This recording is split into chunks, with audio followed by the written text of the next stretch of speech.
शेकाप आणि काँग्रेसला घेतल्याशिवाय जिल्हा परिषदेत कोणीही सत्ता स्थापन करू शकत नाही. जयंतभाई पाटील. संजय जांभळे यांना बहुमताने विजयी करून शिवतीर्थावर पाठवा. विकासाच्या नावावर गाव भकास होत असेल तर रस्त्यावर उतरू. भाई जगता. मी जिल्हा परिषद लढवत असल्याने विरोधक घाबरले आहेत. उमेदवार संजय जांभळे.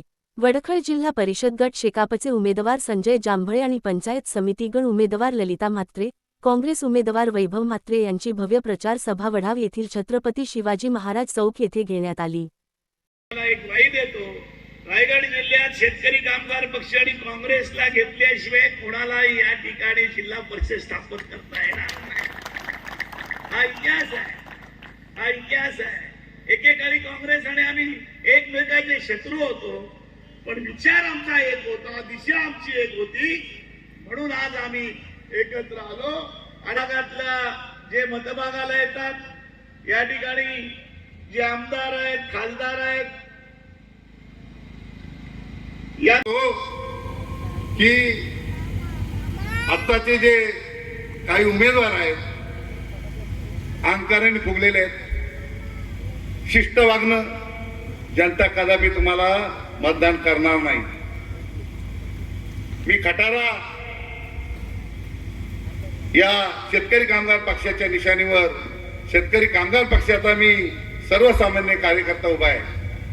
परंतु नक्कीच सांगतो की ज्या वेळेस जनता मला निवडून देईल तेव्हा पाणी प्रश्नासाठी मोर्चा पहिला आमदाराच्या घरावर जाईल, यातील मात्र शंका नाही.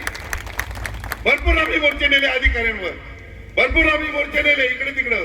पण आता ज्या प्रतिनिधीने यांना आमदार केले, ज्या लोकांनी यांना खासदार केले, तर पहिले मोर्चे यांच्या घरावर न्यायचं की आता आम्हाला तुम्ही पाणी पाजायचं आहे आणि तेव्हाच आम्ही गप्प बसणार. याच्यासाठी कलकलीची विनंती करतोय की तुम्हाला या जिल्हा परिषद या खारेपाट्यासाठी संजय जांभळे यांना निवडून द्यावं लागेल. इतिहास आहे. प्रशासन कसं चालवायचं ते माझ्याकडून शिका. आजचा इतिहास हा खरा इतिहास आहे. आणि म्हणून बोलते की सगळे बोलतात की संजय जांभळे हा खऱ्या अर्थाने जनतेमध्ये वावरणारा माणूस आहे. आणि आज माझ्यासोबत जे आहेत वैभव म्हात्रे आणि खास करून आमच्या ललिता म्हात्रे एकदम सुशिक्षित आहेत. त्यांनी चांगल्या हायस्कूलवर काम केलेलं आहे आणि चांगला अभ्यास आहे त्यांना. नक्कीच सांगतो येणाऱ्या 7 तारखेला निशाणी 4 नंबरची आहे आणि त्या 4 निशाणी नंबरच्या 3 नंबरच्या आणि पुन्हा 4 नंबरच्या खटारे या निशावर भरघोस मताने मला निवडून द्याल आणि पुन्हा शिवतीर्थावर मला पाठवाल एवढी. परंतु त्या शिवतीर्थावर लिहिलेलं आहे काय की तुका म्हणे पाहिजे जातीचे येडे गबाल्याचे काम नव्हे. यांनी फक्त नको तिथेच कॉमेंट्री करावी आणि मग आम्हाला जनतेला ज्ञान शिकवायचं. तर बऱ्यापैकी शासकीय अभ्यास केलेला माणूस आहे. काय झालंय त्या वाशीमध्ये माती खोली कोणी त्या सरपंचानी. आता त्या सरपंचानी माती खाली, पण आता हरिओमला माती खायची वेळ आली. ही आज अवस्था झालेली आहे. करते कोण आणि भरते कोण, कारण यांच्यात कर्तृत्वच नाही, यांच्यात दातृत्वच नाही आणि यांच्यात नेतृत्वच नाही. फक्त भ्रष्टाचार करण्याची यांच्यात ताकद आहे. आणि परवा बोरीमध्ये 2017ला सांगितलं होतं की बोरीची खाण आम्ही बांधणार. बांधली का हो? पत्रकार बांधली का? नाही बांधली. आता पाणी कुठं आलंय? पूर्ण शेती बुडाली. पाठीमागची घरं आता घरात पाणी जाण्याची वेळ आली. कशाला लोकांना खोटे आश्वासनं देता आणि मग सांगता मी दानशूर आहे. काय दानशूर आहे ते क्रिकेटवाल्यांना कबड्डीवाल्यांना माहिती आहे. आज इथे खऱ्या अर्थाने सर्व जमलेत. सर्व मतदार बंधूंना मी हात जोडून विनंती करतो की येणाऱ्या 7 तारखेला खटारे या निशावर मतदान करून मला भरघोस मतांनी निवडून द्याल एवढीच विनंती करतो आणि माझा भाषण थांबवतो. जय हिंद, जय महाराष्ट्र. प्रकारचा विकास आपल्याला ह्या संपूर्ण विभागामध्ये पाहायला मिळत नाही. आज समुद्राच्या टोकावरती जाऊन तुम्ही मुंबई पाहू शकता, पण मुंबईच्या इतक्या जवळ असल्याचा आपल्याला काही फायदा झालाय का? आपल्या जीवनामध्ये काही बदल झालाय का? किंवा या संपूर्ण विभागामध्ये कुठल्याही प्रकारचा विकास पाहायला मिळतो का, तर पाहायला मिळत नाही. आज आपण काय पाहतो, तर आज आपले सत्ताधारी, आता तुम्ही बातम्यांमध्ये पाहिलं असेल की माननीय मुख्यमंत्री दावोसला जाऊन वर्ल्ड इकॉनॉमिक फोरम मध्ये विषय मांडतात आणि आपल्याला लक्ष देतात. वैचारिक जी आमची लढाई आहे ती शेकापा आणि काँग्रेस मिळूनच आता फक्त महाराष्ट्रात आणि देशभर लढू शकतात. बाकीचे जे सगळे व्यापारी आणि उद्योगी झालेले आहेत. आम्हाला सुद्धा बऱ्याच गोष्टीची आमिष आली हो, नाही ना, आम्ही असं केलं नाही. माझ्या 20 वर्ष आयुष्याची मी कामगार क्षेत्राला दिलेली आहे आणि कुठेही डाग लावून घेतलेला नाही.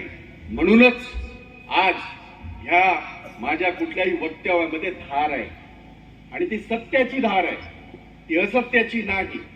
आणि म्हणून मी इथे एक काँग्रेसचा आमदार म्हणून, आमच्या आघाडीचे उमेदवार म्हणून मी माझ्या सगळ्या लोकांना विनंती करेन, यांना मदत करा, यांना मदत करा.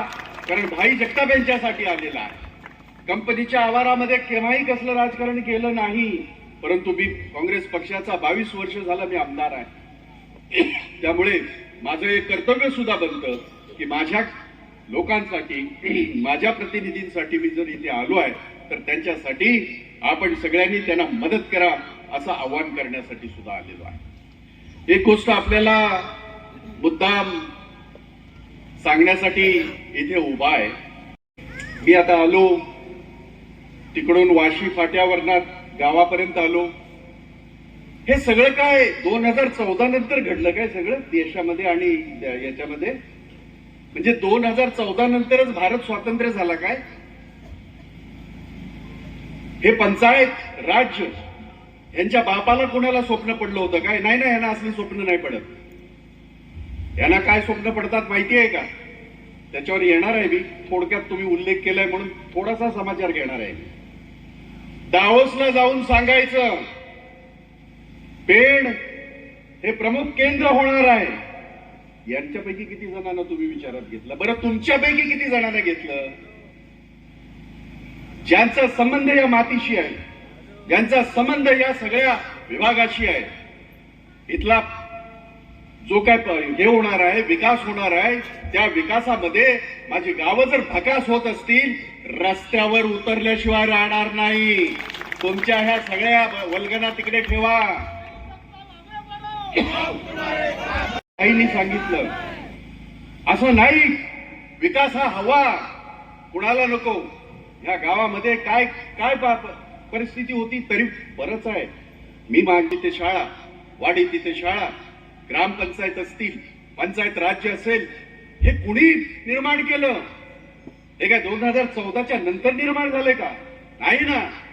हा सगळा देश खऱ्या अर्थाने जर वरती त्याच्यामध्ये दिल्लीमध्ये आमचं सरकार होतं, परंतु दिल्लीची जी काय हे आहे सत्ता, ती गावापर्यंत पोहोचली पाहिजे या पवित्र भावनेने स्वर्गीय इंदिरा गांधीने ते स्वप्न दाखवलं होतं आणि राजीव गांधीने ते स्वप्न साकारलं ह्या देशामध्ये.